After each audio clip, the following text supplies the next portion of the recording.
नमस्कार प्रेक्षकांनो, नवरी मिळे हिटलरला या मालिकेत आता एजे आणि लीलासाठी जी सत्यनारायणची पूजा घातली होती ती निर्विघ्नपणे पार पडलेली आहे. आरती सुद्धा झाली आहे आणि त्यानंतर गुरुजींनी सगळ्यांना प्रसाद वाटायला सांगितला. दुर्गा प्रसाद वाटायला घेते, पण लीला काही तो प्रसाद घेत नाही.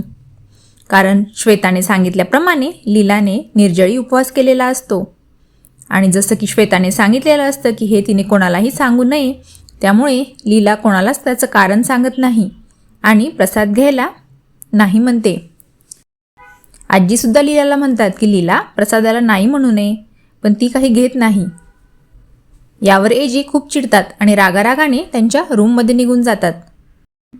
नंतर आता एजे एका वाटीमध्ये अंतरासाठी प्रसाद आणतात आणि तिच्या फोटोसमोर तो ठेवतात आणि अंतराशी बोलत असतात की अंतरा, मी तुझ्यासाठी प्रसाद आणला आहे आणि नेहमीप्रमाणेच आजच्या पूजेचा प्रसादही मी माझ्या हाताने बनवला आहे. आणि ती मुलगी लीला, जिच्याशी माझं चुकून लग्न झालं आहे, तिला एवढंसुद्धा कळत नाही की प्रसादाला नाही म्हणू नये. किती साधी गोष्ट आहे ही. त्यानंतर लीला डोअर नॉक करते. एजे दार उघडतात तर लीला आतमध्ये येते आणि एजेला म्हणते, मी प्रसाद खाल्ला नाही म्हणून तुम्ही एवढं चिडला आहात ना, हे घ्या, खाते मी प्रसाद.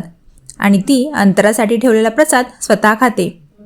हे पाहून तर एजे खूप जास्त चिडतात आणि तिच्यावर ओरडतात, हाऊ डेअर यू, मी अंतरासाठी ठेवलेला प्रसाद तू कसं काय खाल्लास? गेट आउट राईट नाव. तर तुम्हाला काय वाटतं, लीलाच्या प्रसाद न खाण्याचं कारण एजेला कळेल का आणि ते कधी कळेल? असेच अपडेट जाणून घेण्यासाठी चॅनलला नक्की सबस्क्राईब करा. धन्यवाद.